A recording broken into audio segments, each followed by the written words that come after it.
Good day, everyone. Welcome to Real Conservative Headline News. I'm your host, Nathaniel Rajkumar. Starting off locally here in Trinidad and Tobago, Prime Minister Kamla Persad-Bissessar has declared a state of emergency with effect from today, Tuesday, March 3rd, 2026.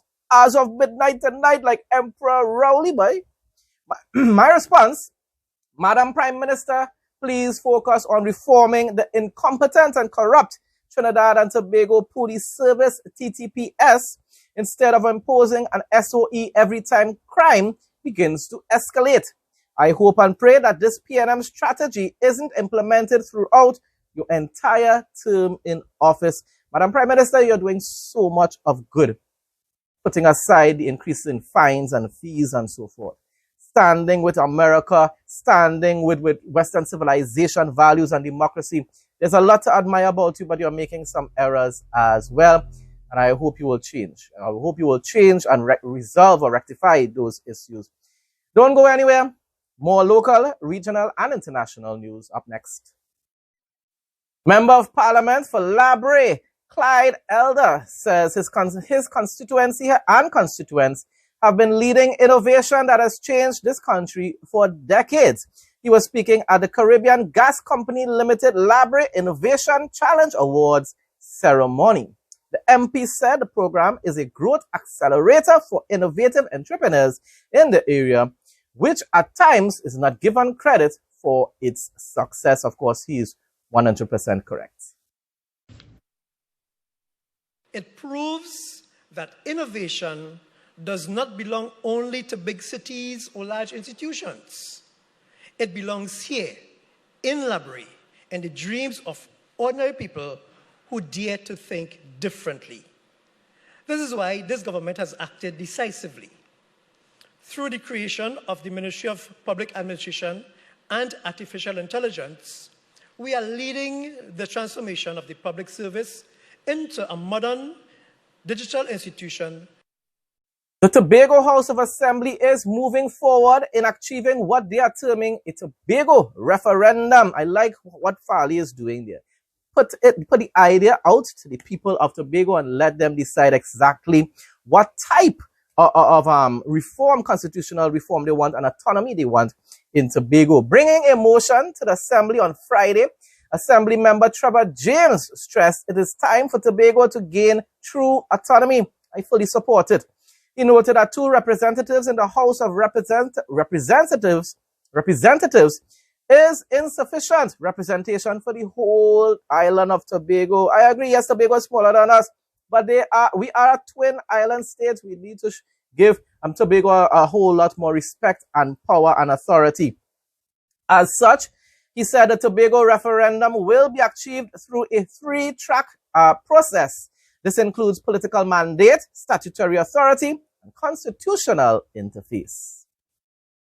That one affirms that the people of Tobago are the political principals, and 2, direct the Executive Council of the THA to formally request enabling legislation for a Tobago-specific referendum.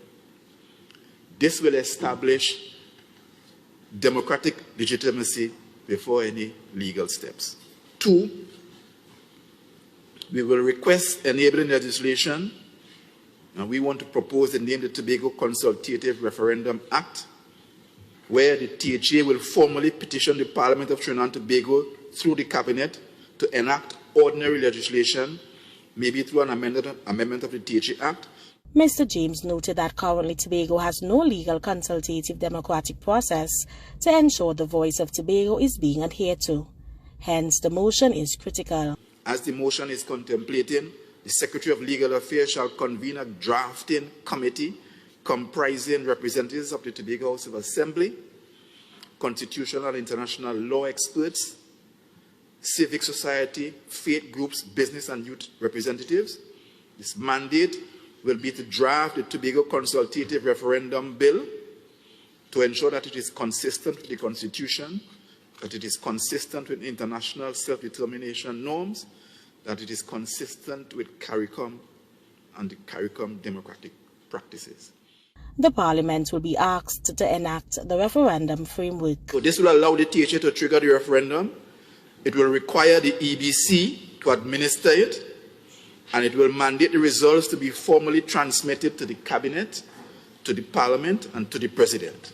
Mr. James said this should lead to the amendment of the Constitution Amendment Bills or Tobago Autonomy Federal-Style Governance Bill. He said the aim is for this to be more than just a symbolic act, but ensure structure in achieving the referendum. Minister of Community Development and Culture is assuring citizens that government is not just an idea that exists in Port of Spain, the way the PNM has made it appear to be for decades upon decades. Minister Michelle Benjamin was speaking during a community outreach activities organized by her ministry in the Princess Town region. I really like Michelle Benjamin a lot. These are the individuals that should take the UNC forward. Julian John, Michelle Benjamin, Khadija Amin, Munilal as well. They are the future of the United National Congress. And hopefully they will not follow in the same type of PNM policies like increasing taxes and fees and fines, but instead in the future they will adopt or restore UNC's traditional style of governance, which is more on leaning on the capitalist side.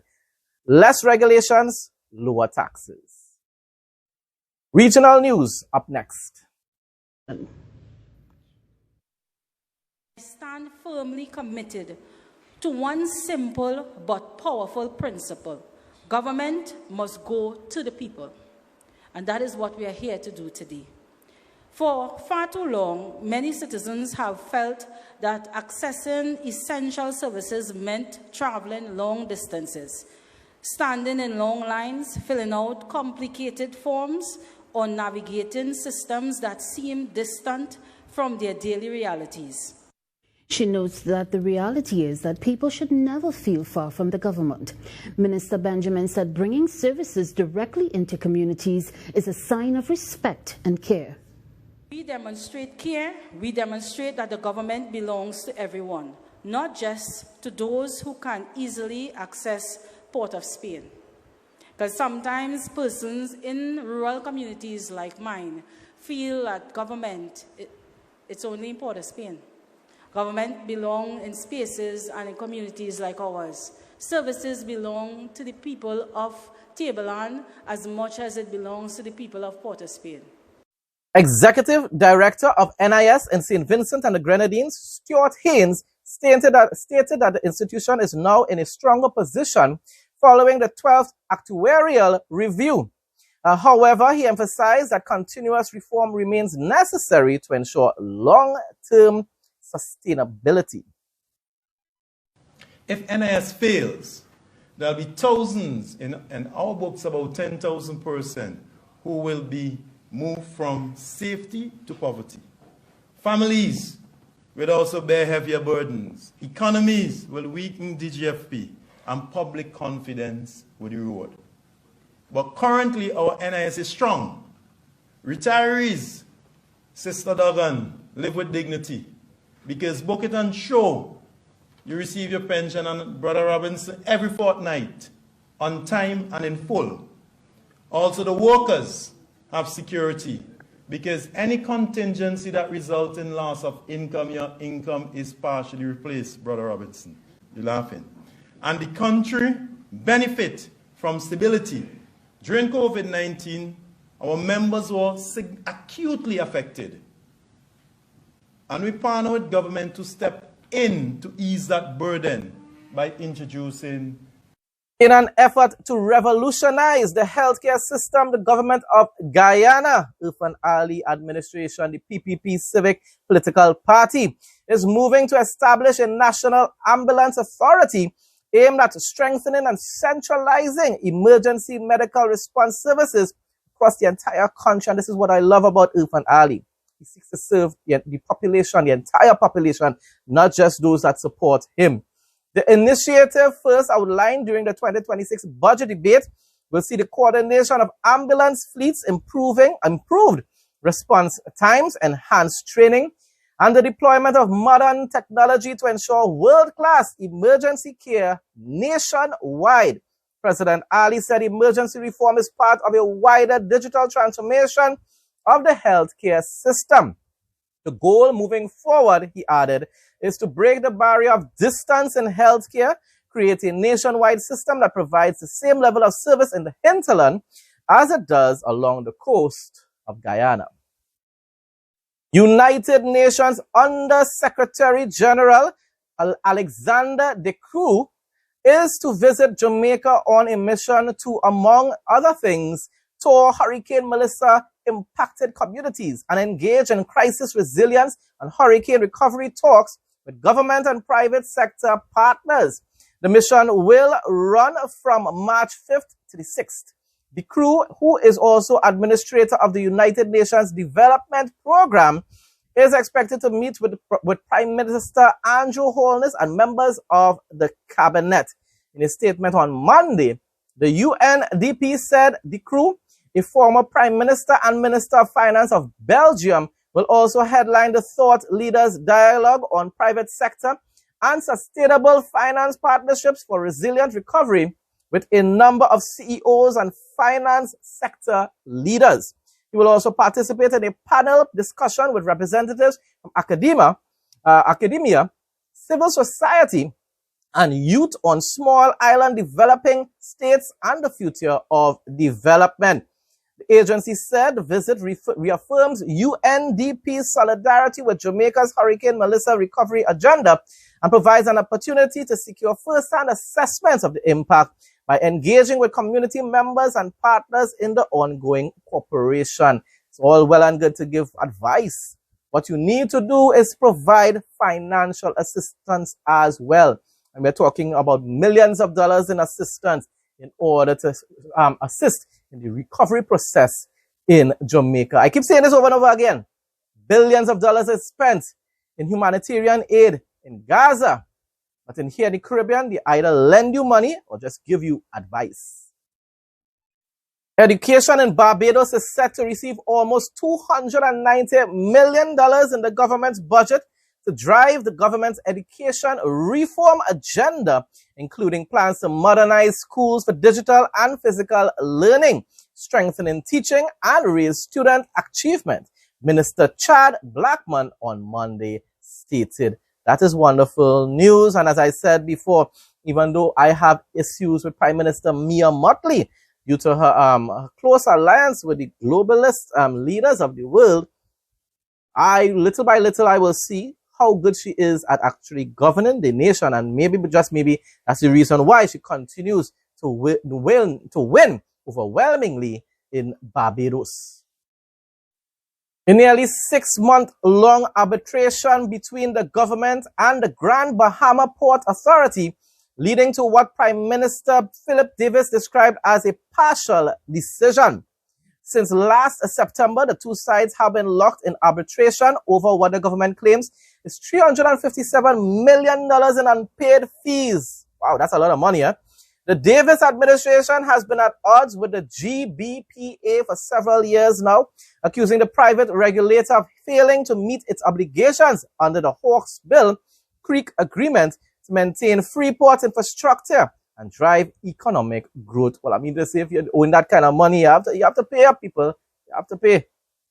As you know, the arbitration was confidential. I can tell you that the decision has been made.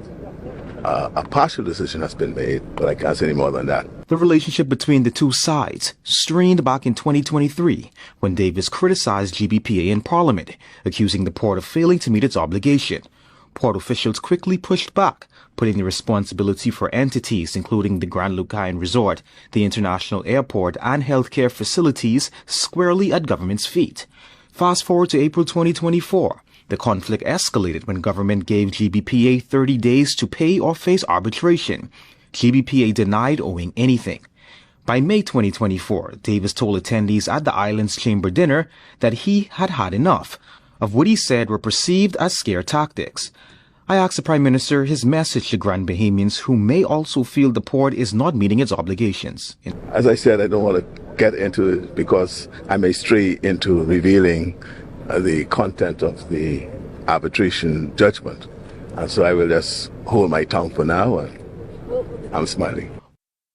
International news now. A United States federal court on Monday rejected the Trump administration's attempt to slow the process of refunding billions of dollars worth of tariffs the Supreme Court struck down as illegal last month. The U.S. Court of Appeals for the Federal Circuit started the next phase in the refund process by sending it to a lower court to sort out. Now, at the end of the day, a lot of us do believe that there's sort of unfair trade between America and the various countries, whether it's China and places in Europe. But it seems as though Trump went overboard with the tariffs. And that's why even the conservative-leaning Supreme Court said, no, Trump, no, you cannot do that. The Americans struck and destroyed the port of Jask, a key Iranian geostrategic asset located outside the Strait of Hormuz in the Gulf of Oman, approximately 180 kilometers east of Bandar Abbas. Israel predicts that Iran's ability to launch projectiles will be significantly reduced within the next 24 hours, thankfully. And therefore, the Middle East nations and of course Israel and even Europe will be able to feel a little more at ease that the Ayatollah, who's just attacking here, there, and everywhere, will no longer be able to do so, at least not as easily. Now, for the interesting facts segment, China is pushing the boundaries of renewable energy with a plan to construct a massive 1 kilometer wide space solar power station. Scheduled for full implementation by 2035, this orbital facility is designed to capture solar energy in space where it is constant and unaffected by weather and beam it back to Earth via high-frequency microwaves or lasers. Projections suggest that this single station could eventually generate more energy than the world's total remaining oil reserves combined. Wow! The project, spearheaded by the China Academy of Space Technology, involves launching massive solar arrays into geostationary orbit. By bypassing the limitations of terrestrial solar power, such as nighttime and cloud cover, China aims to secure a consistent, high-yield source of energy, clean energy, that could fundamentally reshape the global power grid. That, people, is quite interesting. I don't have any problem with it, as long as those rays, those things that are being sent back to Earth doesn't end up affecting human life, our health, and even the wildlife as well.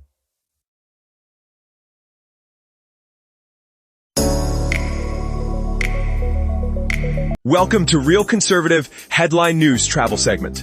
Budapest, the Pearl of the Danube, is a vibrant, historic Hungarian capital blending dramatic architecture, thermal baths, and a bustling nightlife, divided by the Danube River into hilly Buda and Flat Pest. The city offers spectacular sights like the Parliament, Fisherman's Bastion, and unique ruin bars, making it a top European destination.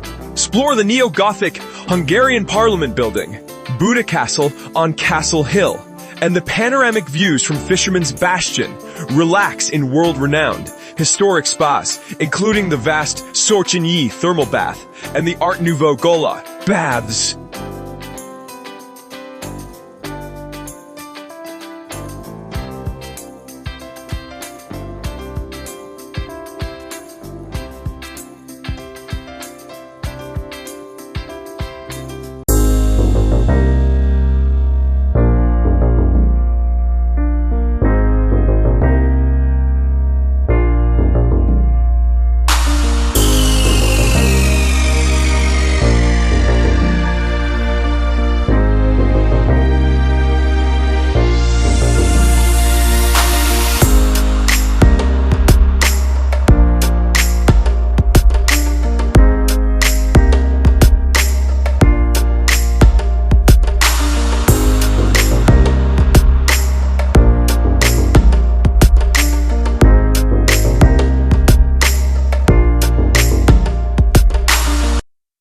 Folks, that brings us to the end of today's headline news. Thanks again to everyone who continues to support my content. Please like, comment, share, and subscribe.